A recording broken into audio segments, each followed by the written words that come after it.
YouTubers, Mike Martin's here, Mike Martin's channel. Just chilling out here at the mall, at the Brentwood Mall, here with the family, and I got a really good article that was sent to me. It's actually an extremely well detailed article. I'm gonna leave a link below because it has a section at the bottom of the article where it's like a small built-in PDF that's like 28-30 pages long, with a very good detailed report of what's actually going on, what is happening with numbers, kind of crunching some numbers together, which is really good. And you know, the more stuff that gets exposed, the more we could get together and fix the problem, right? Anyways, let's start with this. This was sent to me. This is a really good one, and it says new report finds cost of housing forcing Metro Vancouverites into homelessness. Okay, and it's by Janet Brown, and it's from Vancouver, BC, Canada. News Talk 980 CKNW's Vancouver's News, Vancouver's Talk. Now this one's really sad. So it says here, housing unaffordable across Metro Vancouver is driving the region's homeless problem, according to new report. Yeah, like, I mean, this should have been addressed 8 years ago, 9 years ago. In depth, no vacancy, the face of Metrotown demo evictions. Really sad. The report entitled "No Vacancy." It's called "No Vacancy" is the report that's going to be tagged with this below. Affordability and homelessness in Vancouver, and co-authored by Union Gospel Mission and University of Victoria, shows that the high cost of housing is driving people onto the streets. So it's not that these people would see a homeless person and they would automatically rule them out and say, well, this guy can't own a house anyway, what's the point? No, it's not that's not what they're trying to say here. What they're trying to say here is you have middle class people like me and you, taxing, high tax paying citizens. The problem is that we're not owning, because I qualify to buy 100%. I could put down 50% down. I saved up 100% down to put down, and I could either buy free and clear in a normal market, or I could put down a healthy chunk, right? So it's not that, you know what I mean? It's not that, we qualify to buy.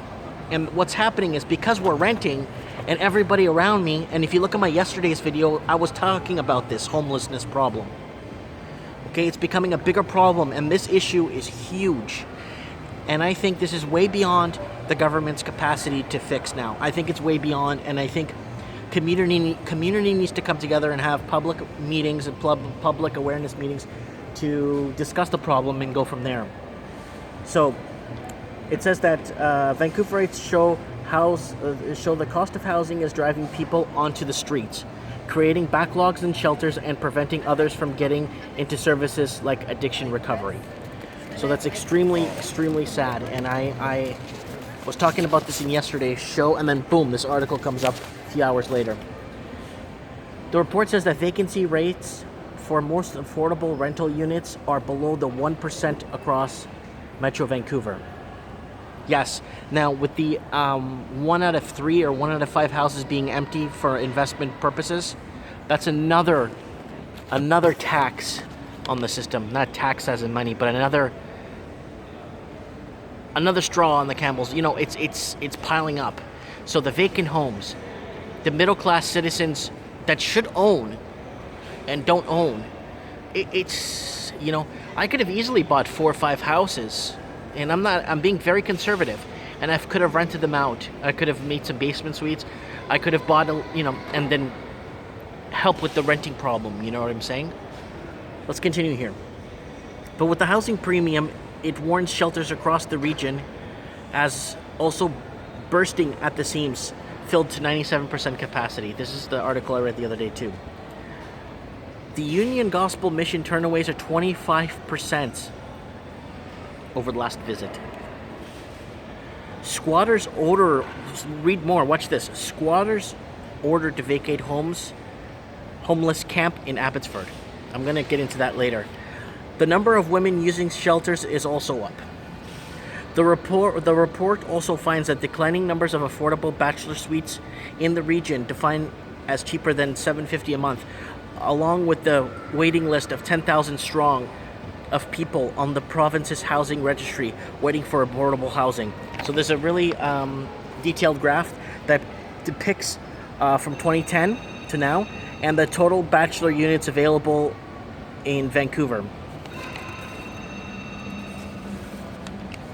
And then it adds to the number of seniors to this list that has grown 38%. So we're talking about seniors who fought for our country, seniors that gave their lives to the country and deducted taxes their entire life. And they're at 38% since 2012. So this is the no vacancy, affordability, homelessness in Vancouver. That's the book. It's like a PDF that's connected to it. I really recommend everyone to get out and read this. Click the link below. If I don't leave the link below, message me. Let me know I forgot to leave the link below. But it's a really good. It's really sad. So basically, what's happening is the housing market, instead of using the risky stock market, instead of using many other ways to use money, a lot of foreign investors have invested in the markets. They've used the market, invest in the housing market. Sorry, they've invested in the housing market because it's a little bit safer. You're buying land in a house, and they're brainwashed into thinking that anywhere housing is going to go up regardless where you buy it or how much of it you buy. It's just going to go up. Now, this is not looking good, and I think with this homeless situation, I think, like I said, once the middle class could afford to buy, in the unit complex I'm renting, there's about 108 units, 108 homes, and there's doctors there, there's a chiropractor there I met this morning that watches this show, there's a couple of school teachers, and they just can't afford to own a house. You know, it's basically our futures being stolen from us. You know, and people message me, oh, you know, commodity and this and that. No, having a commodity, you know, just renting and stuff is, the overhead won't be any cheaper. What I pay for rent right now, okay, and what I'd pay on a mortgage, let's say interest rates are at 2%. If I get $100,000 mortgage, for example, that's going to be $200. That's going to cost me $200 at 2% rate. In my mortgage. So if I borrow $200,000, it's going to cost me $400. If I borrow, let's say, $1 million, that's going to be like $2,000 on average. So what I'm paying for rent already, anyways, could offset me something. You know, I could buy something, and plus because I've already saved like 40 to 50% to put down, anyways, that's going to bring my payment down to half, and it's going to be cheaper than renting now. So when people say, so it's going to be cheaper than renting, and then I own my own place. So when I vacation and travel and do stuff with the family, I don't have to worry. I can lock up the house and, you know, and do my thing and come back and my home's still there, right? So I just wanted to put this out there because, you know, I guess I didn't act fast enough to buy into the market. And maybe it's a good thing that I didn't, so that this way we could create this awareness and work together. And look at some of my older video guys comparing different cities to Vancouver for the pricing. It's really sad how, you know, once you go south of the border, everything becomes like so much cheaper, right? Except the West Coast, right? The West Coast is expensive in the United States. But once you go into the interior, like I said, Nevada, New Mexico, Texas, up to Florida, Mississippi, New Orleans, Georgia, North Carolina, South Carolina, Kentucky, all those areas there, you could get a gorgeous house in Lexington for like $100,000. A gorgeous house, 5-bedroom, 3-bath. I've seen quite a few of them from $80,000 to $100,000 out in Lexington, Tennessee area. So I just wanted to throw that out there. And this homeless problem, I don't know what we could do as a team to combat this problem. And the only thing that has to happen is there has to be the inevitable has to happen in the crash. The crash isn't. Is there going to be a crash? It's not if it's going to be a crash. It's when is there going to be the crash. And that's what everyone's waiting on. I'm following a few homes with you guys on my channel. Every month I'm going to go in front of them and film the same homes. A lot of people are like, oh, there's no homes for sale. There's nothing for sale. So what are you talking about? I don't see signs on my street. Okay. I was talking to a guy this morning up the street from me. He's like, yeah, you see this house right here? It's worth $3.8 million. It's an old house. It's a teardown. $3.8 million. He didn't want to come on camera. $3.8 million. Okay, if you think this house is worth $3.8 million, I want you to put it for sale now. And if you get $3.8 million, I'll give you $1,000 cash. I'll give him $1,000 in cash. He's like, oh, I'm not a betting man. You see where I'm going? Because people are like, oh, my house is worth $1 million. My house is worth $2 million. No one's buying. I've went through 5, 6 for sale signs. They're still sitting there since August 2nd. And we're in mid-October. And it hasn't sold. Before, they wouldn't even need to put a sign up because the house will be sold through MLS. By the time the realtor goes there, the real estate agent goes there to put the sign, the house is already sold. Now, I'm seeing signs sticking there for months. And let's see what happens. So, okay, your house is worth $2 million. Congratulations. Good for you. Now I want to see you sell it for $2 million. Now, with this new foreign tax law, with this new law, with this, all this, you know what I'm saying? Anyways, tempers are flaring. You know, a lot of people that own right now are just sitting tight. I don't need to sell it now. It's worth this much. That's what it's worth. And sit tight. That's fine. But if you think it's worth that much, hey, sell it. Move down to Cancun. You could buy a house down in Cancun for 60 grand. A gorgeous house and a villa.